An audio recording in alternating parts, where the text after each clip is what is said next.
Despite Scene's affair being exposed, he remains oddly content, speaking with a nonchalant air as if the car we're discussing is his by right. His surprising attitude leaves me baffled. Why is he so happy, and why does he act with such arrogance toward me? Sometimes it feels like we're living in completely different worlds. If I could just hand over this car to him, it would be a relief. The $2,000 monthly payment would be his responsibility, but I suppose he should be able to handle it. I wonder if he's really okay with that amount. Even though I don't agree with his suggestion, he smiles at me with a joy I've never seen before. My name is Holly, I'm 38, and I work in design. I thought I was managing my life well, but as I approach 40, the idea of marriage still lingers in my mind. I have neither a partner nor much experience in love. Seeing all my friends married, I sometimes felt left behind and considered giving up on the idea of marriage altogether. But seeing their happiness kept me dreaming. My life took an unexpected turn one day after work. Feeling uplifted, I decided to have a drink alone at a bar. I settled into a corner and ordered some snacks while scrolling on my phone. That's when a man approached me. "Any friends with you, miss?" he asked, peering at me with curiosity. This was my first encounter with Scene, who would later become my husband. "No, I'm here by myself," I replied. "Really? How about a drink together?" he suggested, taking a seat before I could respond. He started pouring himself a drink and, despite my protests, laughed it off, saying, "It's okay, just for a bit." Reluctantly, I agreed to his company, even though I wasn't in the mood to chat. Scene started talking away, and though I stayed silent, we eventually exchanged contact information and went our separate ways. I thought our meeting would be a one-time thing, but 2 months later, Scene and I began seeing each other more frequently. As we spent time together, I found myself increasingly drawn to him. His conversations brought me comfort, and when he said he missed me, it made me genuinely happy.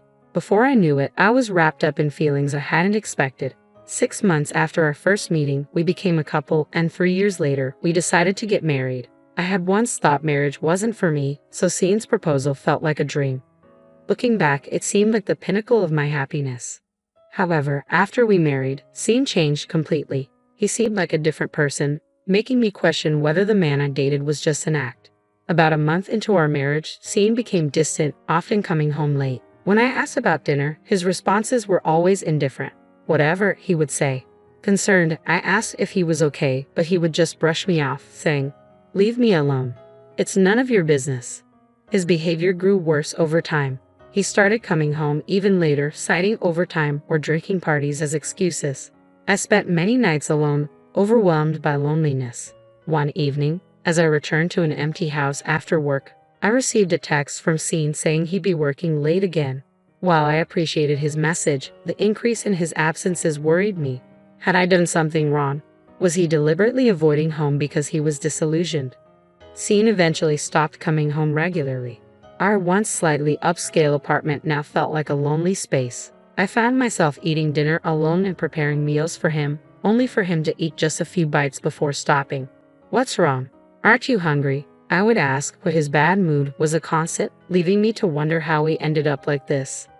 I asked Scene about his recent change in attitude, and he responded bluntly, "To be honest, I don't find your cooking tasty at all."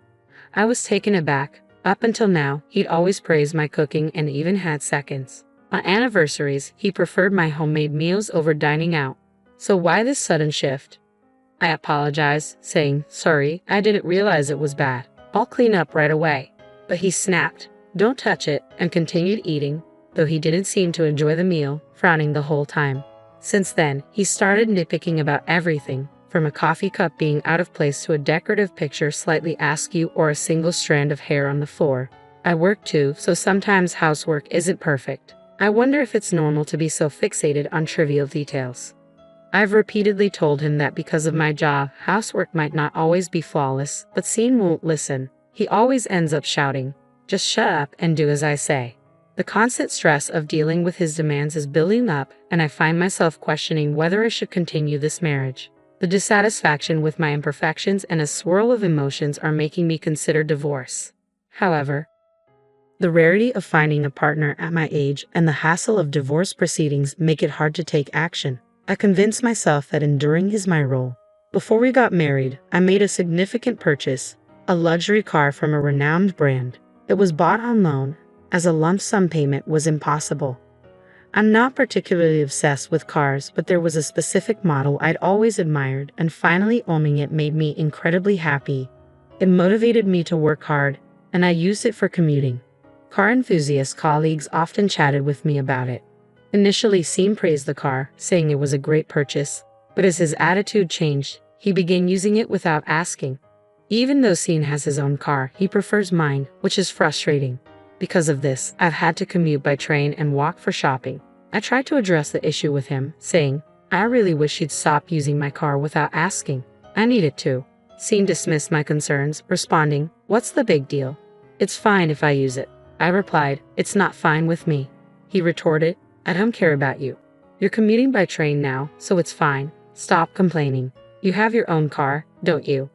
I prefer yours. Just let me use it without making such a fuss, Sean said, ending the conversation without listening to my concerns.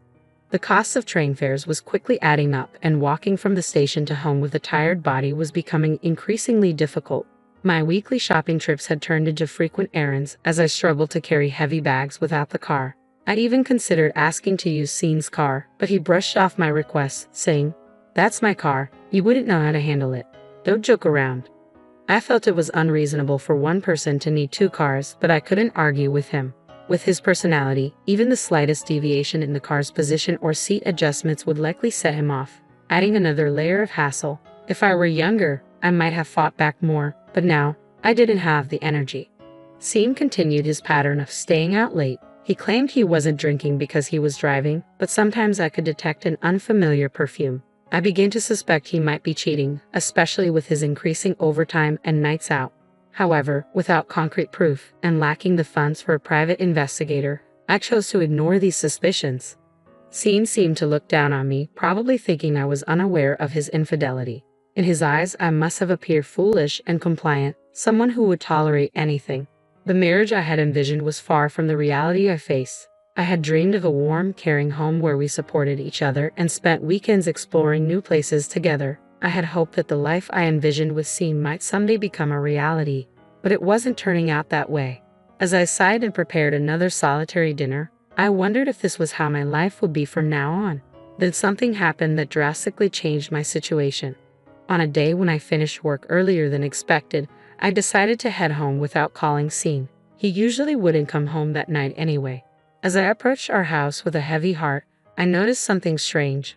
My car was parked in the driveway. It should have been Sean's car since he had been using mine. Curiosity got the better of me, so I approached the car and saw it slightly shaking.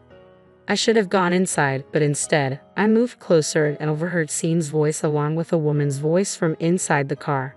I listened in, trying to make out their conversation. Sean asked, Emma, do you love me? To which the woman replied, Of course I do. Her name was Emma. The conversation I had feared hearing was unfolding right before me. Sean said, I want to divorce quickly and marry you. Emma responded, Really? I'm so happy. How have things been with your wife lately? Sean replied, We barely talk. I don't even feel like talking to her. Why did I marry such a woman? I'm always with you, so I can't have a proper conversation with my wife. Emma laughed, adding, That's true. Feeling utterly humiliated, my heart ached with unbearable pain. I didn't want to hear more, so I quietly stood up and began to head home. But as I moved, my bag made a noise and Sean, noticing me, called out, Hey, you. Why are you here? I stammered, Oh, I was just coming home early. Sean's expression darkened and Emma's irritation was palpable as she said, You were eavesdropping. That's the worst. Sean got out of the car and confronted me. You said you were working late today, right? Why are you home so early? When you say you're working late, you usually come back much later. Were you trying to deceive me? I wasn't trying to deceive you, I protested. I really was working late. Besides, you're the one who's been sneaking around while I've been honest about my work schedule. I retorted, expecting Sean to be rattled by my accusations. However, with Emma sitting beside him, he seemed to have given up any pretense. So what's the problem? He asked defiantly. There's a big problem, I said. We're legally married, and what you're doing is clear infidelity. To think you brought another woman into my car. Sean shrugged dismissively. So what? I'm using it now. This car is ours from now on. I was so taken aback that I couldn't respond. His blatant disregard and brazen attitude left me speechless. It was as if he was daring me to argue further. If he wanted the car, fine. Let him have it. I thought, if they want the car, they can take over the loan payments too. The loan is $2,000 a month. I hope he can manage that. In reality, I was paying $22,000 a month on the loan, which was a stretch but manageable with my income. It seemed absurd to keep paying for a car that Sean now claimed. I'll give you the car, I said, but you'll have to take over the loan payments.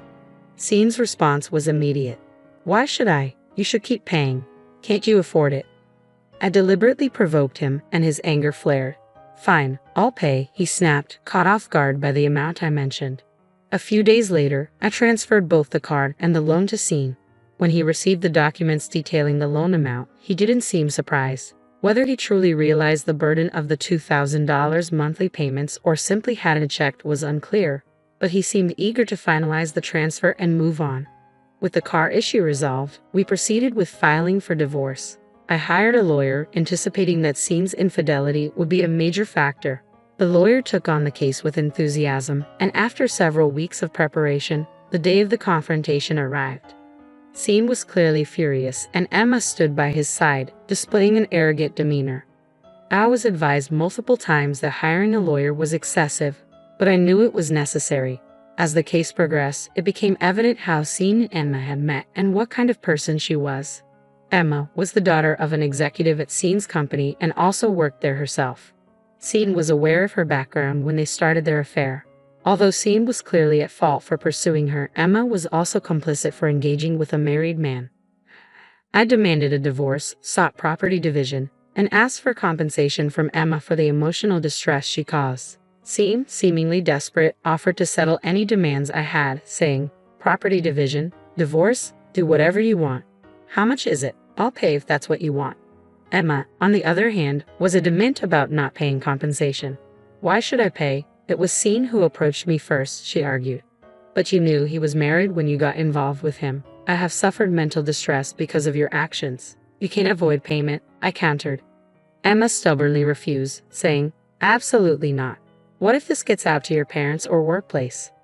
I replied, "I could send evidence by mail if necessary."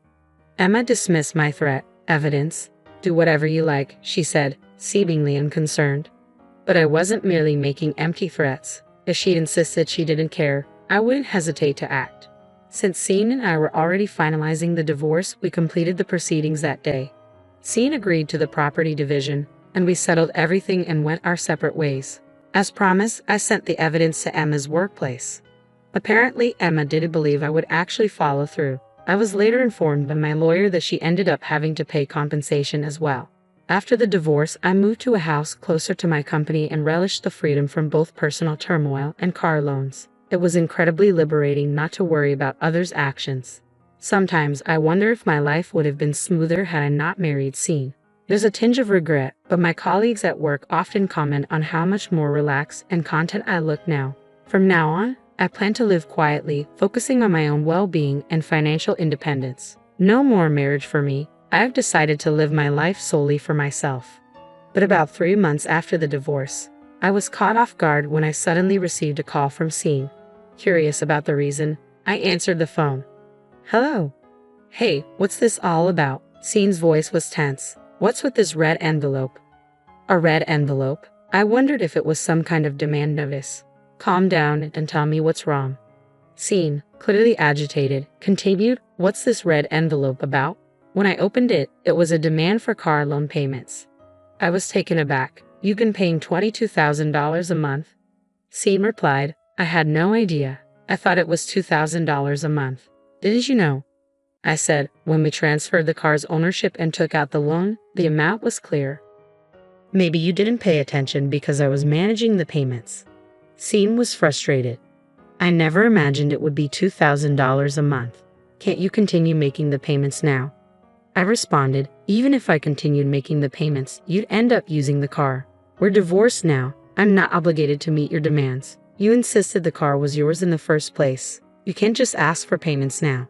Sean pleaded, "Don't be like that. We were married once. Even though we're divorced, we were in love, right?